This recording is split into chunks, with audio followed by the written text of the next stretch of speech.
ওনাদের বাবার দোকান ছিল নিচে, আর হলো একতলায় ওনারা থাকতেন। এরকম এই চ্যাপ্টারটার মধ্যেই আছে ওনার সেই কি বলে অসাধারণ জালিয়াতির গল্পটা। এই বুড়া বদমাসটা, বুড়া শকুনটা কি কয়? ও নিজে একটা শকুন, নিজে একটা বদ, নিজে একটা জালিয়াত, নিজের জালিয়াতিটা সারা দেশের উপর চালাচ্ছে। আপনি সারা দেশটাকে ধ্বংস। আপনি মনে আছে সর্বশেষ তার শেষ ভ্রমণ হলো ইটালিতে। সেই ইটালিতে আমাদের ইটালি প্রবাসীদেরকে সে জালিয়াত বলে আসছে। খারাপ লোকগুলিরে ফেরত নিয়ে আসবে, ভালো লোক পাঠাবে। বিদেশি বহু ডকুমেন্টারি ওনার হয়েছে। উনি কিভাবে নারীদেরকে এই গ্রামীণ ব্যাংকের মাধ্যমে প্রতারণার মাধ্যমে তাদের সহায় সম্পত্তি উনি ওনার ব্যাংক কেড়ে নিয়েছে। কারো ছাদ কেড়ে নিয়েছে, মানে টিনের ছাল কেড়ে নিয়েছে, কারো গরু কেড়ে নিয়েছে, কারো ছাগল কেড়ে নিয়েছে, কারো পুকুরের মাছ কেড়ে নিয়েছে। আমাদের প্রধান উপদেষ্টা ওনারা কে? আমার কথা না, দর্শকরা আমাকে আগের অনুষ্ঠানগুলিতে প্রশ্ন করছে ওনারা কে বলছে প্রধান উপদেষ্টা হইতে, কে বলছে বাংলাদেশে আসতে, বাংলাদেশের দায়িত্ব নিতে। এখন উনি বাংলাদেশে সবাই জালিয়াত বানাই ফেলছেন, মানে জালিয়াতি করাই নাকি আমাদের পেশা। আপনাকে অনেক ধন্যবাদ। আমি জানতাম যে ইউনূস সাহেব আমাকে সুযোগ দিবেন তাকে উন্মোচন করার জন্য। মানে অনেকদিন যাবত তার বইয়ের উদাহরণ দিচ্ছিলাম, কিন্তু আমি বইটা অনেকে আমার জিজ্ঞেস করছেন এক্স্যাক্টলি কি বলেছে এটা বলার জন্য। উনি পুরো দেশকে জালিয়াত বলছেন, পুরো জাতিকে জালিয়াত বলেছেন, পুরো ইয়াং জেনারেশনকে জালিয়াত বলেছেন। এবার ওনার জালিয়াতি নিয়ে একটু শুন।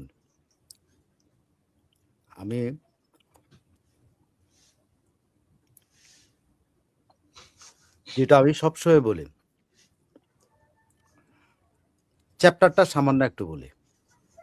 চ্যাপ্টারটার নাম হলো ওনার ব্যাংকার অফ দি পুয়ার, যেটা সবাই আমাকে জিজ্ঞেস করেন কোন বই কোন জায়গায় এক্স্যাক্টলি কি বলেছেন। এটা হলো 3 নম্বর chapter, banker of the poor, ওনার সম্পর্কে লেখা বা ওনার আত্মজীবনীর মতো, বা আত্মজীবনী বলতে পারেন। 20 বক্সিরহাট রোড, চ্যাপ্টারটা হলো এই ইংরেজিতে লেখা।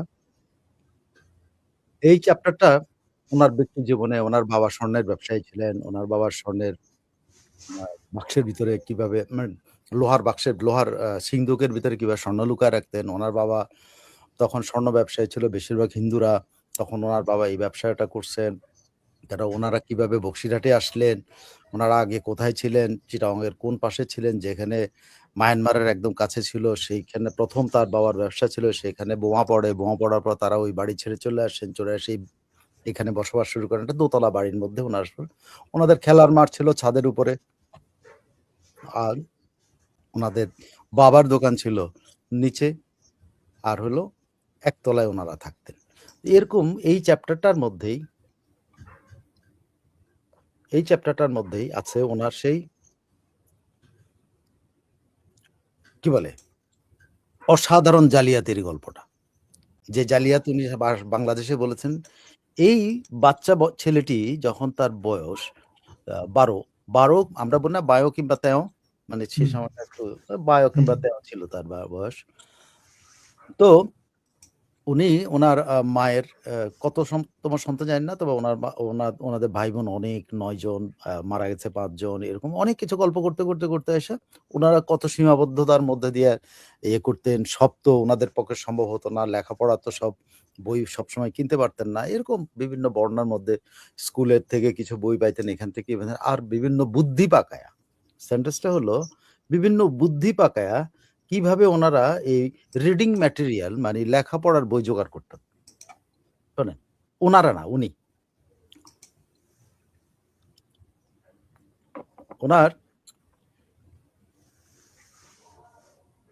এক্সাক্ট সেন্টেন্সটা যারা একদম এটা কোট করে লিখে নিতে চান, লিখে নিতে পারেন। উনি বলছেন, আমি বাংলায় যদি করি, ইংরেজিটা পরে বলছে, আমি একসময় ডিটেকটিভ বই খুব পছন্দ করতাম, ডিটেকটিভ ম্যাগাজিন পছন্দ করতাম, এবং এইটার প্রতি আমার মানে বেশি, আমার জীবনে সবচেয়ে বেশি আমরা ডিভোশন ছিল লেখাপড়া বা এর মধ্যে লেখাপড়ার বাইরে জ্ঞানের ব্যাপারটা। এবং এটার কনস্ট্যান্ট প্রচুর সাপ্লাই পাওয়া যেত না, যেহেতু কনস্ট্যান্ট প্রচুর সাপ্লাই পাওয়া যেত না, তখন উনি বিভিন্ন বুদ্ধি পাকিয়ে তিনি এবং তার ভাই বোনেরা তাদের এই অনন্ত ক্ষুধা, জানার অনন্ত ক্ষুধা পূরণ করতেন। তার মধ্যে পুরনোটা কেনা, পুরনো কারোর সাথে বিনিময় করা, তারপরে হইল কারোর থেকে ধার করা এবং চুরি করা। স্টিল সেন্টারস্টাইম বলি, to our needs we had to improvise, buy, borrow and steal. আমরা চুরি করতাম।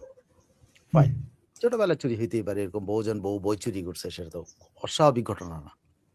বই চুরি কিন্তু এখন এই বয়সেও আমি আমার বাসার লাইব্রেরি থেকে অনেকে আমার বই চুরি করে নিয়ে চলে যায় বা নিয়ে গিয়ে আর দেয় না, এটা হয়, হতে পারে। সেটার এই পর্যন্ত মাপ করা যায়, বই চুরি করাটা পর্যন্ত মাপ করলেন। এখন ওনার চুরির মাত্রাটা কোন পর্যায়ে গেছে, জালিয়াতির মাত্রা, ওনার চুরিটা কোন মাত্রায় গেছে, সেটার একটা উদাহরণ নিজে দিয়েছেন। ফর ইনস্ট্যান্স, চুরিটা উনি কেমনে, কত বড় চুরিটা করছেন। For instance, in our favourite children magazine Shuktara, অনেকে বলছেন যে আসলে কোথায়, কোন ম্যাগাজিনে লেখা আছে, ম্যাগাজিনটার নাম শুকতারা, ওনাদের কলকাতা থেকে এটা প্রকাশিত হতো। হ্যাঁ, in our favourite children magazine Shuktara published in Calcutta, there was a contest, সেখানে একটা প্রতিযোগিতা হইতো, and the winners of the contest, এবং এই কন্টেস্টের উইনাররা could receive a free subscription. এই কন্টেস্টে যারা উইনার হতো তারা ফ্রি সাবস্ক্রিপশন। তো উনি বলেন নাই যে উনি আসলে এই জিতেছেন বা করছে, এটা উনি তার মানে উনি কখনই জেতান নাই, কিন্তু উনি জেতার ভাব নিয়ে কি করেছেন সেটা শুনেন। There was a contest and the winners of the contest could receive a free subscription. Fine. The magazine listed their names. I picked one of the winners at random and wrote to the editor. ওই ম্যাগাজিনে যারা বিজয়ী হতো তাদের নাম ছাপা হতো, এবং তাদের মধ্যে থেকে আমি একজনের নাম উঠালাম এবং আমি সম্পাদকের কাছে লিখলাম। তিনি ওই বয়সে কিন্তু 10-12 বয়সে নিয়ে আকামটা করছেন। Dear sir, comma, I am so and so, মানে আমি অমুক অমুক, মানে ওই যে উইনার তার নাম লিখছে, and we have moved addresses, আমরা আমাদের ঠিকানা পরিবর্তন করেছি। From now on, please mail my free subscription to Baxirhat road number dash, road number 20-তে না, কিন্তু এখানে চিট করছেন। হ্যাঁ, রোড নাম্বার বক্সিরহাট, উনি এডিটরের কাছে লিখছেন। তো এডিটর পরে বলবো যে কোন অ্যাড্রেসে উনি কোন অ্যাড্রেস দিয়েছে, বক্সিরহাটে কোন অ্যাড্রেস উনি দিয়েছেন। I didn't give our exact address, and only our next door neighbors, আমি আমার নেক্সট ডোর নাইবার্স, আমার প্রতিবেশীর অ্যাড্রেস দিচ্ছে, নিজের বাড়ির অ্যাড্রেস দেয়নি, so that my father would not see the magazine, যাতে আমার বাপ ওই ম্যাগাজিন দেখতে না পায়, কারণ আমার বাপ ম্যাগাজিন পড়তে না দেয়, তবে না দেখতে পারে। But every month we kept our eye out of our free copy and it worked like a dream. এটা আমার স্বপ্নের মতো কাজে দিয়েছে। প্রত্যেক মাসে আমরা এটার জন্য ওয়েট করতাম এবং এটা আসতো। আপনি এখন বলেন তো কে জালিয়াত? আমি আর বাকিটুকু আরো অনেক অনেক অনেক অনেক কিছু তার জালিয়াতি করেই যার জীবন শুরু। যেই আমার যে নারীর কথা উল্লেখ করে, যিনি নাকি ইনি এর আগেও উদাহরণ দিয়েছেন, আমি এর আগেও আপনার অনুষ্ঠানের মধ্যে বলছেন যে উনি কেন প্রকাশ করে না এই নারী কোন সে নারী যে গৃহশিক্ষকের গৃহকর্মীর কাজ করার জন্য যাওয়ার জন্য ডাক্তারের সার্টিফিকেট নিয়ে গেছে, মানে ডাক্তারের সার্টিফিকেট কি ডাক্তারি পাস করছে, এই সার্টিফিকেট নিয়ে গেছে। এটা বিলিভেবল, এটা তো একটা ডাহা মিথ্যাচার। কেন ডাহা মিথ্যাচার? আমি ডাহা মিথ্যাচার আমার কথাই বলছি না, আমি উদাহরণ দিই। যারা তারা রিক্রুট করছে তারা কি সার্টিফিকেট গুলো দেখে নাই? যারা চাকরি দিয়া ভিসা দিয়া নিয়ে গেছে তারা দেখে নাই, তারা ইন্টারভিউ করে নাই। প্লাস বাংলাদেশের এখানে প্রত্যেকটা সার্টিফিকেটের আপনি যদি বাংলাদেশ থেকে কোনো সার্টিফিকেট কোথাও ব্যবহার করতে হয় তাহলে আপনার বৈদেশিক শ্রম মন্ত্রণালয়ের বিওএসএল আছে, ওটার মাধ্যমে পররাষ্ট্র মন্ত্রণালয়ের মাধ্যমে সিল মারাইতে হয়, এফিডেভিট করাইতে হয় যে this is a correct one, notary শুধু পররাষ্ট্র মন্ত্রণালয়, শিক্ষা মন্ত্রণালয় এবং আইন মন্ত্রণালয়ের একটা শাখা থেকে আছে অনেকগুলো, মানে এক জায়গা থেকে ভালো জানেন। আমি ডিটেইল জানি। এই মন্ত্রণালয়গুলোতে যারা কাজ করছে তারাই কাজ করছে, আপনার মনে হয়? প্রশ্নই ওঠে না। এবং এইরকম কোনো ঘটনা ফরেন মিনিস্ট্রি পর্যন্ত সবাই মিথ্যাচার করছে এবং সবাই এই মিথ্যা সার্টিফিকেট, এই ভদ্র মহিলার দেখে কারো মনে হয় নাই যে এই মহিলাটা ডাক্তার না। এটা বুঝতে পেরেছেন কে? যিনি রিক্রুটার, সৌদি আরব, ওনারা বুঝতে পারছে। আমাদের বাংলাদেশের মানুষের চোখ এত খাইছে, বলে না চোখ খায়, চোখ খায় পালানো যেটা বলে, চোখ খায় আর কি, এমন চোখ খাওয়া খাইছে যে তারা এটা বুঝতে পারে না এরকম একটা সার্টিফিকেট এতগুলি জায়গা থেকে, কোনো জায়গাতে পুলিশ ভেরিফিকেশনের সময় তো তার সার্টিফিকেট ভেরিফাইড হয়েছে। তাহলে দেখেন পুরা তিনি কিভাবে দোষী সাব্যস্ত করলেন। শুধু ওই মহিলাটাকে দোষী সাব্যস্ত করেন না, তিনি আমাদের পররাষ্ট্র মন্ত্রণালয়কে জালিয়াত বানিয়েছেন, সকল মন্ত্রণালয়কে জালিয়াত বানিয়েছেন, তিনি আইন মন্ত্রণালয়কে জালিয়াত বানিয়েছেন, তিনি বিওএসএলকে জালিয়াত বানিয়েছেন, শিক্ষা মন্ত্রণালয়কে জালিয়াত বানিয়েছেন, স্বাস্থ্য মন্ত্রণালয় জালিয়াত বানিয়েছেন, তিনি স্বরাষ্ট্র। তারপরে তো আরো ধরেন যারা তাকে রিক্রুট করছে এরাও তো জালিয়াত। এগুলো না সব বাদ, কিন্তু আমরা দেশের সকল মিনিস্ট্রিতে যারা কাজ করতেছে তাহলে ধরুন পররাষ্ট্র প্রতিষ্ঠান একটা জালিয়াত চক্রের প্রধান নাকি? এখন উনি কখনকার সময় উল্লেখ করছে যে বিপুল, সেটা তো বুঝতে পারছে না, কিন্তু আমার কথা হলো যে একটা লোক তার অতীত আমি উঠাইলাম, আজকে অনেকের এটা প্রমাণের দরকার ছিল, সে উঠাইলাম যে সে এই কথাগুলো তার পুস্তকের মধ্যে আসে, সে কত বড় জালিয়াত।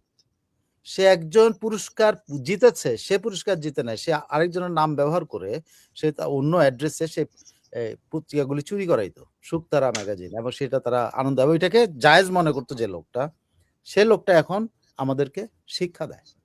শুধু তাই না, তাই না, আমি উদাহরণ ওখান থেকে দিচ্ছি না, বিদেশি বহু ডকুমেন্টারি ওনার হয়েছে, উনি কিভাবে নারীদেরকে এই গ্রামীণ ব্যাংকের মাধ্যমে প্রতারণার মাধ্যমে তাদের সহায় সম্পত্তি উনি ওনার ব্যাংক কেড়ে নিয়েছে, কারো ছাদ কেড়ে নিয়েছে, মানে টিনের ছাল কেড়ে নিয়েছে, কারো গরু কেড়ে নিয়েছে, কারো ছাগল কেড়ে নিয়েছে, কারো পুকুরের মাছ কেড়ে নিয়েছে। এটা তো বিদেশি পত্রিকায় ছাপ হয়েছে, উনি কত বড় জালিয়াত। আরো উদাহরণ দিই, এই ভদ্রলোক আমেরিকা থেকে আসার পরে তার কাছে কিছু ডলার ছিল, তার বর্ণনা অনুসারে তিনি আশেপাশের গ্রামের এই অবস্থা দেখে মানুষের জন্য ঋণ নেওয়ার ব্যবস্থা করতে, উনি ওনার ডলার বিক্রি করে উনি ঋণ দেন। আসলে কি উনি ওনার ডলার বিক্রি করে, আপনি মনে হয় যে লোকটা এমন একটা পরিবার থেকে উঠে আসছে যে পরিবারে তার ছোটবেলায় তার এই বদমাইশিগুলো, এই জালিয়াতিগুলো তার ঠেকাইতে পারে না, যার পরিবারের মধ্যে এগুলো নিয়ন্ত্রণ ছিল না, সে লোকটা তার ডলার বিক্রি করে মানুষকে ধার দিচ্ছে। আপনার বিশ্বাস হয় এটা হলো 10 গুণ বেশি টাকা পাওয়ার জন্য সে ডলারগুলো ভাঙায়া মানুষকে ধার দিচ্ছে। আর গরিব মানুষ, তারে যদি দেওয়া হয় সে টাকা ফেরত না দিয়ে দিতে পারবে না। বিপুলের তো সে ধার দেয় নাই, বিপুলের সে ধার দিবে না, সে ধার দিছে এমন মানুষকে, তার কাজের বুয়াকে দিছে, অমুকরে দিছে, তমুকরে দিছে, তো সেইখান থেকে সে তার টাকা বানাইছে, সেখান থেকে তার টাকা বানানো শুরু। বিপুল 100% তার রিটার্ন আসতো, সেখানে গল্প করে লেখা আছে, সে যাদেরকে ঋণ দিত তারা 100% রিটার্ন দিত, মানে টাকা বানানো। আমাদের দেশে হয় না, আপনি দেখবেন যে বিভিন্ন সমিতি আছে, সমিতি থেকে লোন নিলে আপনি কমপক্ষে 10% প্রতি মাসে দিত, অনেক সমিতি। আমিও এরকম ঋণগ্রস্ত হয়ে একবার আমি আমাদের পরিচিত এক সমিতির কাছে 10% করে আমার দিতে হইতো।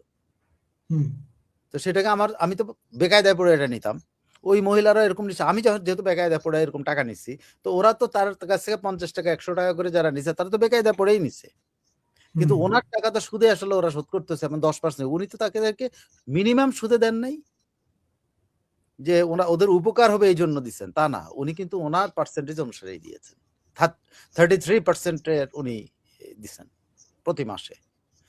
কে জালিয়াত তাইলে?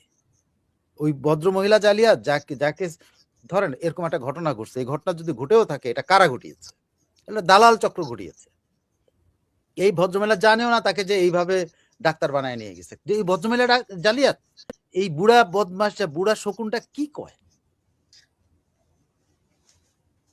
ও নিজে একটা শকুন, নিজে একটা বদ, নিজে একটা জালিয়াত, নিজের জালিয়াতিটা সারা দেশের উপর চালাচ্ছে। আপনি সারা দেশটাকে ধ্বংস। আপনি মনে আছে সর্বশেষ তার শেষ ভ্রমণ হলো ইটালিতে। সেই ইটালিতে আমাদের ইটালি প্রবাসীদেরকে সে জালিয়াত বলে আসছে। খারাপ লোকগুলিরে ফেরত নিয়ে আসবে, ভালো লোক পাঠাবে। আমি জানি না সেই ইটালিয়ান লাল বদররা কেন প্রটেস্ট করে নাই এখন পর্যন্ত। ইটালিও কিন্তু লাল বদরে ভরা, বহুত লাল বদর আছে, বহুত লাল বদরই করছে ওরা। কিন্তু এই লাল বদরদেরকে সে কিন্তু জালিয়াত বলে আসছে, খারাপ মানুষ বলে আসছে। কোথায়? ইটালির মেয়রের কাছে, রোমের মেয়রের কাছে সে বলে আসছে। রোমের মেয়র যদি জানে যে এখানে বাঙালি যারা আছে তারা জালিয়াত, তাদের সরকার প্রধান তাকে বলে যাচ্ছে, তাহলে ওই বাঙালিগুলোর কি অবস্থা বলেন তো? কোনো বাঙালি যদি কোনো অপরাধে, মিনিমাম ছোটখাটো অপরাধ তো অনেকেই ধরে, অনেকে ধরা পড়ে, অনেক কিছু হয়, তাদেরকে কি ট্রিটমেন্ট দিচ্ছে? ইউনূসের ভাষায় খারাপ লোকের ট্রিটমেন্টটা দিচ্ছে।